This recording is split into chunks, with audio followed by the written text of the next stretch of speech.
We all know the story of David and Bathsheba. A few days ago, I posted a video of the David and Bathsheba story from Bathsheba's point of view. So today, being a former Marine who's went off into battle, let's talk about the David and Bathsheba story, but from Uriah's point of view. And we'll see that the story is far worse than ever told before. So imagine yourself being Uriah.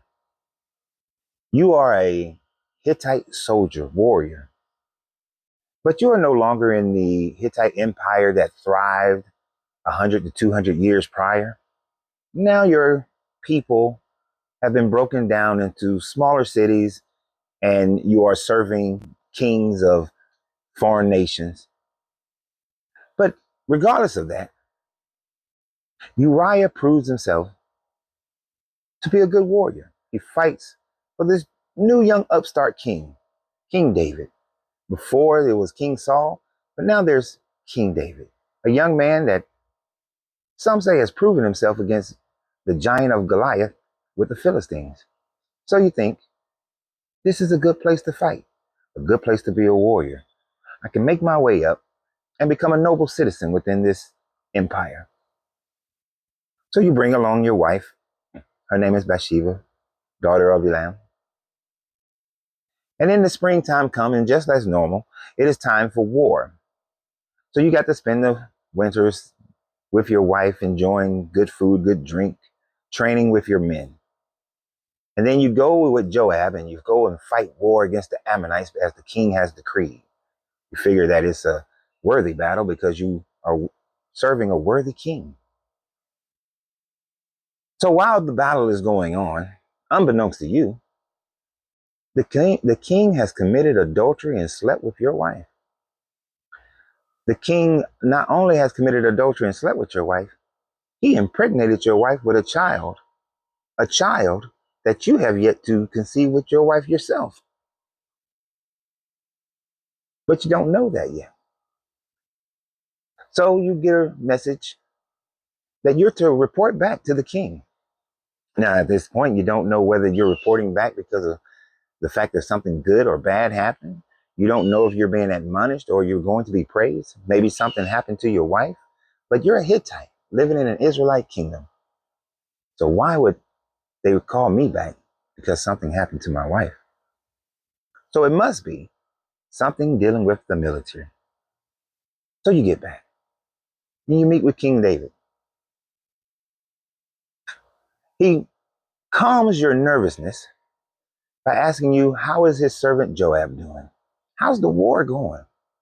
And at that moment, you start to realize that, I was brought back to give a military report, to provide the good news of how the battle is going, whether we're winning, whether we're failing, what we may need, what we may not need, how things could be better. I'm being brought up, maybe because the king or someone within my command has recognized how hard I fight. So you give the king the report. You tell him how you're defeating the Ammonites. The king says, great, it's good. Then he tells you that, all right, go home to your wife and lay with your wife. But instead you think, could be a test. Could be a test to see if if I would go and lay with my wife while the other Israelite soldiers are out there fighting in this battle. So no. He decides that he's going to sleep by the door. Play it safe. If he sleeps by the king's door with his servants, he's demonstrating to the king that he is truly a servant of Israel, although he is of Hittite origin. Sleeping with the servants, and then to be found out the next day by David that Uriah didn't go home, that he didn't lie with his wife. Well, David is frustrated. So he calls Uriah back. He asks Uriah, why didn't you go home? I told you to go home and sleep with your wife. Fearing that this disobedience may cause him problems, Uriah proclaims to the king, my lord Joab sleeps in ditches. The men sleeps in tents. They're not sleeping and eating with their wives. They're not eating food from their tables. So why should I? thinking that this would cause the king to recognize that Uriah knows that he is a servant of Israel. King says, fine, no worries. I just need you to stay here a couple more days. Uriah thinks, okay, there must be something prepared for me to take with me. There must be something that the king needs me to do before I make my return to the troops. So he stays. Plus, it's an order from the king. He doesn't have much of a choice. So that night, the king has a banquet. The men, Uriah and the King David, are supping and drinking and enjoying good wine. Good wine to the degree that Uriah becomes drunk, and David purposely tried to make him drunk. But being a strong soldier, Uriah maintains his continence. And when the feast is over and the drinking is over, the merriment has ended, Uriah goes and sleeps with the servants of King David once again, recognizing that he must remain true to his oath and that maybe that was a test to see that, yes, I'm true to my oath when I'm sober, but how strong am I when I am not sober, when I am drunk? And I will pass this test. So Uriah doesn't go home to his wife. Well, this just incenses David. He tells Uriah, hold on for a minute. You're going back to Joab. I need you to take a message for me. All right. So he brings him a letter. He tells Uriah to take this letter to Joab. Now, in those times, letters usually were sealed with wax with the king's seal on it in order to prove that it was coming from the king and also to demonstrate that no one has written it and also to make sure that it hasn't been tampered with. So there would be no reason for Uriah to open the letter. Plus, Uriah has figured he acquitted himself very well. Imagine you're making your way back to the battle, having spent 3 days with the king, have shown valor, honor, and truth to the king and to the nation of Israel.